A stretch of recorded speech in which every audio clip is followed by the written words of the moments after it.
So here I think we've got a bad expansion valve. When the system starts, it pumps right down to zero almost immediately, and it just sits there running at zero. I'm pretty confident we've got liquid to the evaporator, taking the pressure here. You can see it runs through this valve. This is open, and then across into the expansion valve. If this was not where our restriction was, we wouldn't see a lot of frost here. But you can see there's a whole bunch of frost built up in, on, and around the head. I tried warming up the sensing bulb, and it doesn't change the pressure at all.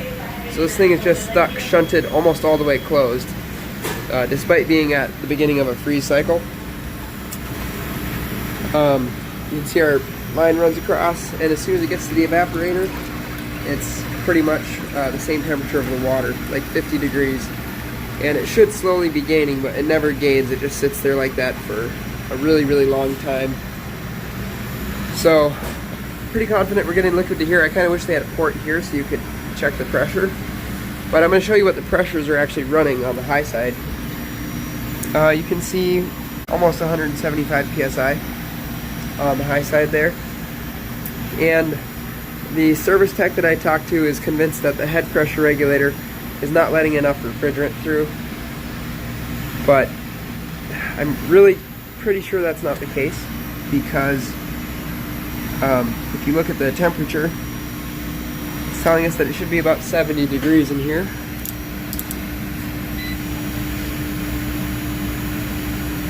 .76 in the cabinet. Oh yeah, that is a little bit closer to like 75.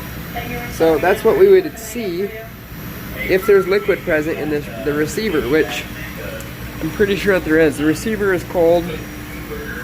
The liquid line on the compressor is only hot.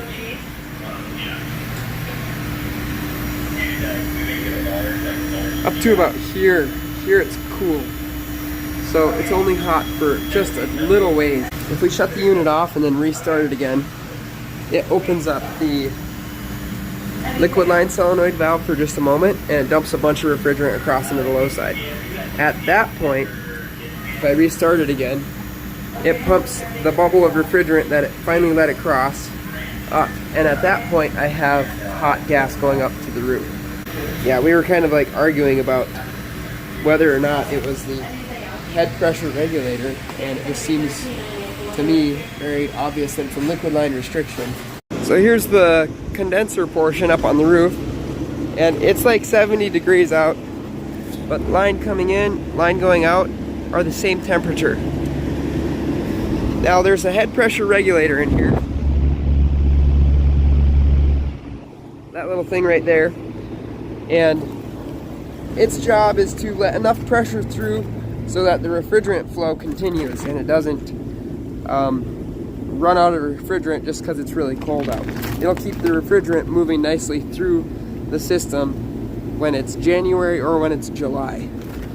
And that's supposed to maintain it like that 214 or 215 psi, I think is what he told me. But us only running at that 175 makes sense if it's starved for refrigerant. And when it starts up, the pressure does come up to like 200 psi for a moment, because there was actually refrigerant present in the low side that it could pump into the high side. But if it won't let the refrigerant into the high side, it can't ever get the pressure up high enough for the head pressure to open up. Probably the head pressure regulator is all the way open. So I don't know. He told me that the compressor was maybe bad, and I was like, no, I'm really pretty sure it's the expansion valve. And I kept asking him, what is the pressure supposed to be at the start of a freeze cycle? And he wouldn't tell me for a long time, so I had to keep asking. I probably asked him 3 times before he said, well, it should be like 55 psi at the start. And then I was asking him what it should be at the finish, and still he wouldn't really tell me at first, but eventually he did, and that it was about 30 psi. So at startup, it shouldn't cut right down to zero and just stay at zero with frost going down past the expansion valve. It should be a higher pressure. Even if the head pressure regulator was goofing up, it would still be a pretty high pressure. It wouldn't be lower than like it could ever get normally. I mean, it probably could fail somehow in such a way as to do that, but I'm like 99% sure that it is the expansion valve and not the head pressure regulator, and it's certainly not the compressor. The compressor is pumping fine, so I don't know. And then he was telling me that I should move the gauge over onto the line set portion, which doesn't have a access port you can close, which is fine. It's just a lot more of a headache. But he was like, you're closing off the flow to the compressor by having it cracked open slightly, but you put that hose on and then you just crack it like half a turn, so it's really not restricting the flow through that valve to have it open to the port just a tiny bit. So I don't know. I was like, is there anyone else there that I can maybe talk to? And he was like, nope, we're short staffed today. I'm the only one. And then I was like, do you normally do tech support stuff? And he was like, yeah. So it was a little bit rude of me, but I was like, come on, bro, this is pretty basic stuff, you should know. And I was trying to explain to him that if there's liquid refrigerant in a container, the pressure will never be higher than the temperature of the liquid if the system's just been like sitting there off. So the pressure can't get past the 170 psi that it was at unless you actually pump more refrigerant in and increase the temperature throughout that whole system. When you're pumping refrigerant through the system, yeah, the pressure is going to come up. But I was saying there's liquid in the receiver. I know there's liquid in the receiver. I can let it through the gauges and feel it flash. So it's going to just sit around at that pressure. Anyway, whatever. So we're going to put in a new expansion valve. And if I'm wrong, I will be very embarrassed, but I'm pretty confident that we do need a new expansion valve and that the head regulator is just fine and the compressor is just fine. So if I'm wrong, then I guess we'll see, but I'm pretty sure that I'm not. So I did tell the guy that I wasn't trying to be disrespectful and apologize for being slightly rude, but I don't know. I was like, you should maybe ask one of the other tech guys when you get a chance and see what they think. And he was like, I don't think that that's necessary. Okay. So anyway, weird. Alright, so we're going to close this off. This is how much I have it open. I told him a half a turn. More like a quarter turn. So, got that closed. Now we can let this refrigerant across. Open that valve. You just got to go slowly. If you let a big bubble of refrigerant, it'll squirt right into the compressor and it can actually slug it, which I told him earlier. I was like, well, I could let some refrigerant across so that we can see the high side pressures come up to that set point. And he was like, no, don't do that, you'll slug the compressor. Like, well, yeah, you would if you go too quickly, but I don't know. I gotta watch myself so I don't get arrogant and have a bad attitude. The other big problem with this thing is this bypass valve was open, so it was like completely full of minerals. So before I tested the refrigerant circuit, I actually cleaned it super well, but evidently that might have been a waste of time because this thing is 10 years old, and according to Manitowoc, that's like the life expectancy of the unit. So yeah, this valve is not letting any refrigerant through past the like 0 psi that it's able to maintain while the compressor runs. So we're definitely going to need a new expansion valve. You can see we have liquid to the valve, but not through the valve. And we had more than enough pressure coming in that the evaporator should have been pretty full of refrigerant all the time. 175 psi of liquid coming to here should let more than 0 psi through. When this thing's all the way at the end of its freeze cycle, the pressure doesn't even drop that low. It gets down to like 30, so it's very clearly a bad expansion valve. So we're back, got the refrigerant recovered, and now we're just gonna cut out this filter dryer and the expansion valve and braze everything back together. Shouldn't be too bad.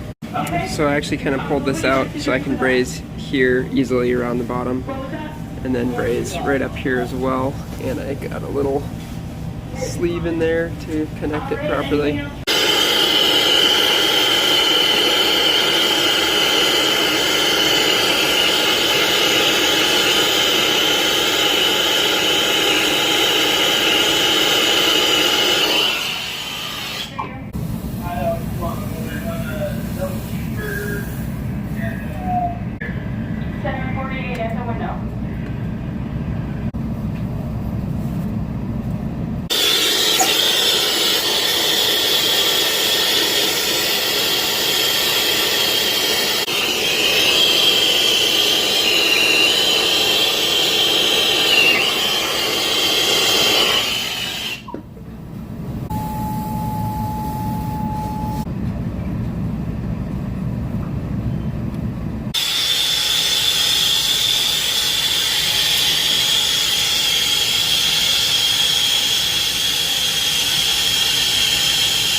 Pulling the vacuum, looking good. I'm gonna get this restrapped,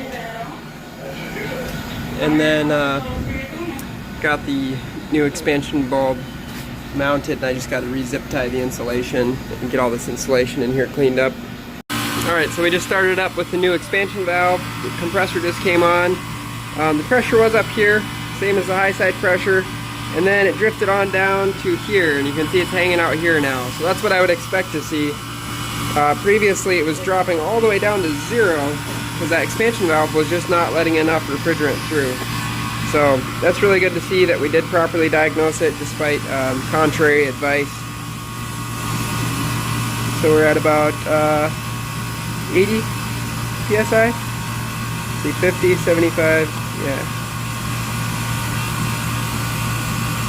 85 psi. And with 404 way, that's like 40 degrees. So that's right in line. That's what we want to see. And then if we look at our suction line here, it's getting cold, but it's not like negative 40 like it was before. Previously, this was just not letting enough refrigerant through, and it was causing that to ice up and not make any refrigerant, because it has to let a lot of refrigerant through at the beginning in order to increase the capacity and cool down everything quickly, and then it has to slowly throttle back in order to get a lower temperature. So yeah, that's awesome. I'm going to finish taping this all up, rewrapping this with insulation, and then we should be good. It should be dropping ice before we leave. We can also see very clearly now that the refrigerant is moving through the system. This line is nice and hot, going all the way out. Coming back, it's just lightly warm, and our high side pressures are staying up where they should, and again our low side pressures are just going to slowly surge down, which they already have quite a bit, so it must be making ice. Up here on the roof, got hot coming in and just warm going out, and it does feel like it's pulling some heat. I can feel heat coming out. If the head pressure regulator is putting a lot of refrigerant straight out the coil, you might feel the line set and it'll be warm on both, but the coil might not actually be cooling down any refrigerant, so don't be fooled by that. If the system is low on refrigerant, the head pressure regulator will try to maintain a high pressure, and it can make it seem like there's plenty of refrigerant in the system by just letting a bunch through when there's actually not. So just keep that in mind as well. Okay, so you can see we're getting close to the harvest here. The evaporator's getting really cold. High side pressure doesn't really matter. I'm actually going to close this off now. And then I can let this refrigerant back across into the low side.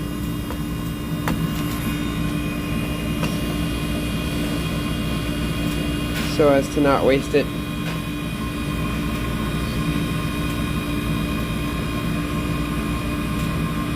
Then I'll just leave this port closed and we can observe it as it harvests its first batch.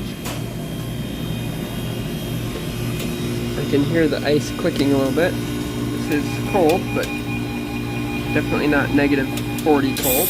Oh, there it went. So I just opened up this valve here, which is letting the hot gas go directly across and melt the ice off.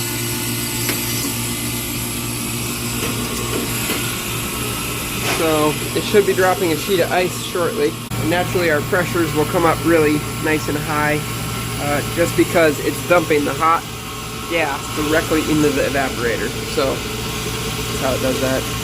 This solenoid over here is just here as a pump down. So when the system's done, shuts this solenoid and sucks all the refrigerant and pushes it into the high side. That way refrigerant can't really accumulate in the compressor between startups. Sweet, so it just dropped its first batch of ice. Ridge thickness is maybe a little thick on that first one. Probably not too bad. I was just taking a closer look at this failed expansion valve. And check it out. Made in Denmark. Didn't know they made anything in Denmark. But evidently they do.